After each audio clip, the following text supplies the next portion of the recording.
Boycott Maldives का hashtag trend कर रहा है सोशल मीडिया पर। तो ऐसा क्यों हो रहा है, डिस्कस करेंगे आज की वीडियो में। 4 जनवरी 2024 को भारत के प्रधानमंत्री नरेंद्र मोदी लक्षद्वीप जाते हैं और वहां के कल्चर को एक्सप्लोर करते हैं और लक्षद्वीप की फोटोज अपने सोशल मीडिया अकाउंट्स पर शेयर करते हुए नरेंद्र मोदी लोगों से ये अपील करते हैं कि यहाँ पर एक बार घूमने के लिए जरूर आए, इससे पहले आप किसी और देश जाएं। हालांकि उस ट्वीट में और उन फोटोज में मालदीव की बात नहीं हुई थी, उसका नाम भी कहीं नहीं लिया गया था। लेकिन मालदीव्स की गवर्नमेंट में बैठे हुए कुछ पॉलिटिशियंस ने उन फोटोज पर ऐसे रिप्लाई किए कि सारा पंगा स्टार्ट हो गया और दोनों देशों की सालों पुरानी दोस्ती खतरे में आ गई। इसके बाद भारत के लोग भी भड़क गए और बॉयकॉट मालदीव्स का हैशटैग ट्रेंड हो गया। वो तीनों पॉलिटिशियन जिनकी वजह से ये सारा रायता फैला है वो थे मरियम शुएना, मलसा शरीफ, अब्दुल्ला महजूम मजीद। मरियम ने अपने ट्वीट में प्राइम मिनिस्टर नरेंद्र मोदी को इजराइल का पपेट कहा, लेकिन मजीद तो उनसे भी आगे चले गए और इंडिया को पर्सनल अटैक भी कर दिया। इसके बाद भारत के लोगों को गुस्सा आ गया और उन्होंने मिलकर इनकी ईंट से ईंट बजा दी। तकरीबन 5 लाख पॉपुलेशन है मालदीव्स की, लेकिन पिछले एक हफ्ते में 10 लाख से ज्यादा इन पर मीम बन चुके हैं। जितनी उस देश की पॉपुलेशन है उनसे ज्यादा तो लोग यहाँ पर मंदिरों और मस्जिदों में दर्शन करने के लिए चले जाते हैं, वो भी रोज। मालदीव्स की टोटल जीडीपी $7 बिलियन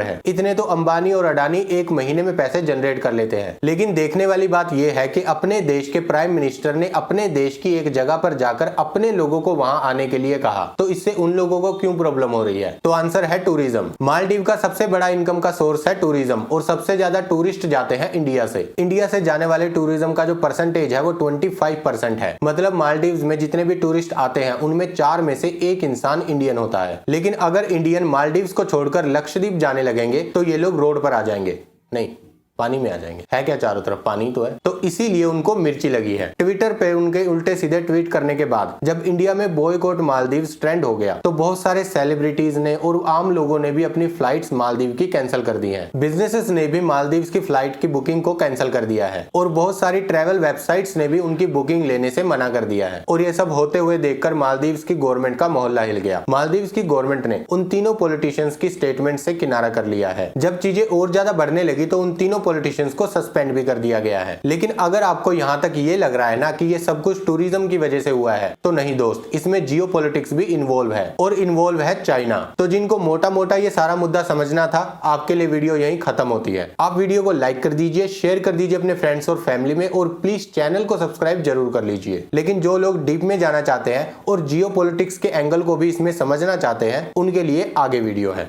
एक बात तो आप लोगों को पता ही होगी कि मालदीव्स एक छोटा सा आइलैंड है जिसकी टोटल पॉपुलेशन 5 लाख के करीब है। उसमें तकरीबन 1000 आइलैंड्स हैं, जिसमें से 200 आइलैंड ही ऐसे हैं जिन पर इंसान रहते हैं और उन 200 आइलैंड्स में से भी 150 आइलैंड्स ऐसे हैं जो बेचे जा चुके हैं प्राइवेट कंपनीज को, जिन्होंने वहां पर अपने रिजॉर्ट बना रखे हैं। पूरे देश की जीडीपी टूरिज्म पर डिपेंड करती है। पूरे देश की जीडीपी का 28% टूरिज्म से आता है और गवर्नमेंट का 90% टैक्स रेवेन्यू टूरिज्म से ही जनरेट होता है। और उनके टूरिज्म इंडस्ट्री का सबसे बड़ा जो सोर्स है वो है इंडिया। इंडिया से सबसे ज्यादा टूरिस्ट जाते हैं मालदीव्स में। लेकिन इंडिया और मालदीव्स का जो रिश्ता है वो टूरिज्म से ज्यादा है। सालों से दोनों देशों में मिलिट्री स्ट्रेटेजीज की पार्टनरशिप देखी जाती थी। मालदीव्स में 77 इंडियन मिलिट्री के जवान तैनात थे, जिनको हाल ही में मालदीव्स की नई गवर्नमेंट ने जाने के लिए बोल दिया है। इसके अलावा 2 ध्रुव एडवांस हेलीकॉप्टर इंडिया ने मालदीव्स को गिफ्ट किए थे, 2010 में और एक 2015 में। इनका काम था नेचुरल क्लाइमेट में मदद करना,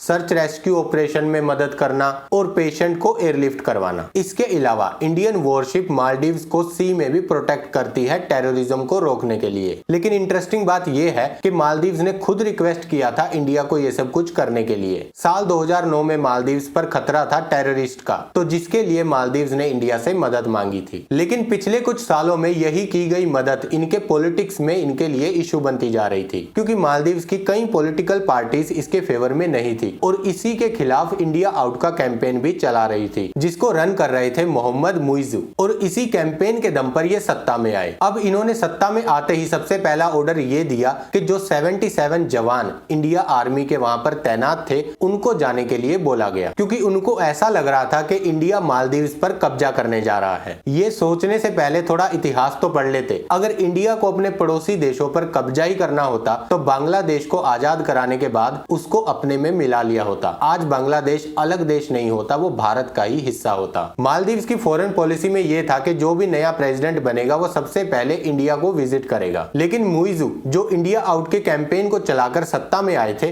वो सबसे पहले विजिट करने गए टर्की, उसके बाद वो वहां से गए चाइना, जहां इनको बहुत ही ग्रैंड वेलकम मिला। आप ये भी कह सकते हो कि मुइज़ू को चाइना में ऐसा ग्रैंड वेलकम मिला जैसा यूएस के प्रेसिडेंट को इंडिया में मिलता है। वहां इनके लिए रेड कारपेट बिछाया गया और चाइना के प्रेसिडेंट जिनपिंग खुद इनका इंतजार कर रहे थे, और वो भी अकेले नहीं, अपनी वाइफ के साथ। और छोटे छोटे बच्चे भी वहां पर झंडे लेकर खड़े थे इनके स्वागत के लिए। एक्चुअल में इनको खुद हैरानी हो रही होगी कि भैया मुझको इतना बड़ा वेलकम क्यों दे रहे हो, ऐसा मैंने क्या कर दिया, क्योंकि ये एक बहुत ही छोटा सा देश है जिसकी जीडीपी सिर्फ $7 बिलियन है। चाइना का प्रेसिडेंट जो इतने बड़े देश को रन कर रहा है और दुनिया की दूसरी सबसे बड़ी जीडीपी है, वो 7 बिलियन तो ऐसे ही काउंटिंग में भूल जाता होगा, लेकिन वो खड़ा है इसके वेलकम के लिए। तो इसका आंसर सिंपल है, चाइना को इंडिया को काउंटर करना है, क्योंकि एशिया में इस वक्त अगर कोई चाइना को टक्कर दे सकता है तो वो सिर्फ भारत है। इसीलिए चाइना पूरी स्ट्रेटेजी से चल रहा है और सारे पड़ोसी देशों को मिलाकर इंडिया को घेर रहा है। और मालदीव्स को ये बात समझ नहीं आ रही कि वो सिर्फ एक प्यादा है। इसी वजह से चाइना में मुइज़ू को बहुत ही ग्रैंड वेलकम दिया गया है, ताकि वो खुश हो जाए और चाइना की मुट्ठी में आ जाए। चाइना के टूर पर गए मालदीव्स के प्रेसिडेंट ने चाइना के प्रेसिडेंट के साथ 20 डील्स को साइन किया है, और चाइना ने उनको ये बोला है कि हम आपकी सोवर्जिनिटी की रक्षा करेंगे। चाइना एक ऐसा देश है जिसने अपने सारे पड़ोसी देशों को कब्जा कर लिया है, और वो इनकी सोवर्जिनिटी की रक्षा करेंगे, जिसके लिए वो ऑब्वियसली मालदीव्स को बहुत सारा कर्जा देंगे, जो वो हर देश के साथ करते हैं। इसी तरह से उन्होंने श्रीलंका को भी फंसाया था। पहले उन्होंने उनको बहुत सारा कर्जा दिया, और जब वो चुका नहीं पाए तो आज श्रीलंका का हाल हम सब जानते हैं। चाइना ऐसे ही देशों को अपने कर्जे के जाल में फंसाता है, पहले उनको कर्जा देता जाता है और जब वो चुका नहीं पाते फिर उनका फायदा उठाता है। जो करप्ट नेता होता है वो कर्जा लेता रहता है और अपनी जेबें भरता रहता है, क्योंकि अब चुकाना तो देश को है और जब वापस देना है तब उनके पास में पैसा होता नहीं, और तब दिखता है चाइना का असली चेहरा। अब यहाँ पर क्वेश्चन ये आता है कि चाइना और इंडिया दोनों ही क्यों चाहते हैं कि मालदीव्स उनके साथ रहे, तो उसका आंसर है उसकी लोकेशन। मालदीव्स की लोकेशन बहुत अच्छी है। यूरोप से जितने भी शिप्स आते हैं वो मालदीव से होकर गुजरते हैं, और एशिया से भी जितने शिप्स जाते हैं वो भी मालदीव से होकर गुजरते हैं। तो अगर वहां पर चाइना बैठ जाता है तो इंडिया को फ्यूचर में वहां पर कंफ्लिक्ट देखने मिल सकता है। लेकिन हमारे जो फॉरेन मिनिस्टर है जयशंकर, उन्होंने ये कहा है कि हम किसी और देश पर डिपेंडेंट क्यों रहें। इसी के लिए लक्षद्वीप को प्रमोट किया गया है। लक्षद्वीप में बहुत सारे प्रोजेक्ट स्टार्ट किए गए हैं जो लक्षद्वीप को और ज्यादा डेवलप करेगा। और एक वजह है मालदीव्स के आसपास की जो जगह है उसमें काफी सारे इंपॉर्टेंट अर्थ मटेरियल्स हैं जो ईवी बैटरी में, सेमीकंडक्टर में और ग्रीन टेक एवोल्यूशन में मदद कर सकते हैं। इसके लिए भी चाइना उसको पाना चाहता है ताकि वो उन सबको निकाल सके। बस इन्हीं वजहों से चाइना मालदीव्स को चने के झाड़ पर चढ़ा रहा है और वो चढ़ भी रहे हैं। जब इंडिया में बॉयकॉट मालदीव्स ट्रेंड करने लगा तो मालदीव्स के प्रेसिडेंट चाइना गए और उनसे रिक्वेस्ट करने लगे कि आप अपने यहाँ से टूरिस्ट हमारे देश में भेज दो, हमारा काम हो जाएगा, हम इंडिया के साथ कोई रिलेशन नहीं रखना चाहते। लेकिन भाई साहब ऐसे मांगे हुए टूरिस्ट नहीं चलते। कितने दिन तक वो अपने यहाँ से ट्रक भर भर कर तुम्हारे देश में भेजता रहेगा। टूरिस्ट अपनी मर्जी से जाते हैं किसी भी जगह को घूमने के लिए। अब इंडिया से इतने सारे टूरिस्ट क्यों जाते थे? क्योंकि ये जो सेलिब्रिटीज होते थे वो वहां जाते थे और अपनी फोटोज डालते थे, जिससे आम लोग सोचते थे कि भाई हम भी जाएंगे। लेकिन जब ये कंट्रोवर्सी स्टार्ट हुई तब बहुत सारे सेलिब्रिटीज ने मालदीव्स को बॉयकॉट करना स्टार्ट कर दिया। बस अब रिक्वेस्ट यही है कि अपनी बात पर अड़े रहना और एक एक बार लक्षद्वीप जरूर जाना, क्योंकि रणवीर सिंह ने भी इस पूरी कंट्रोवर्सी के रिगार्डिंग एक ट्वीट किया है और लक्षद्वीप जाने के लिए भी कहा है, लेकिन उसने फोटोज जो डाली है वो मालदीव्स की डाल दी है। तो अगर इस चीज को ट्रेंड करा रहे हो तो एक बार लक्षद्वीप जरूर जाना। अब कुछ लोग कहेंगे कि लक्षद्वीप इतना डेवलप नहीं है जितना मालदीव्स है, तो गवर्नमेंट ने ऑलरेडी वहां पर काफी सारे प्रोजेक्ट्स को अनाउंस किया है और वहां पर भी डेवलपमेंट धीरे धीरे हो जाएगी। बाकी बात रही जियोपॉलिटिक्स की, तो जियोपॉलिटिक्स में ऐसा बोला जाता है कि कोई भी परमानेंट दुश्मन नहीं है और कोई भी परमानेंट दोस्त नहीं है। हो सकता है कल को सत्ता बदल जाए और फिर से कोई इंडियन प्रो प्रेसिडेंट आ जाए और इंडिया के रिश्ते फिर से पहले जैसे हो जाए।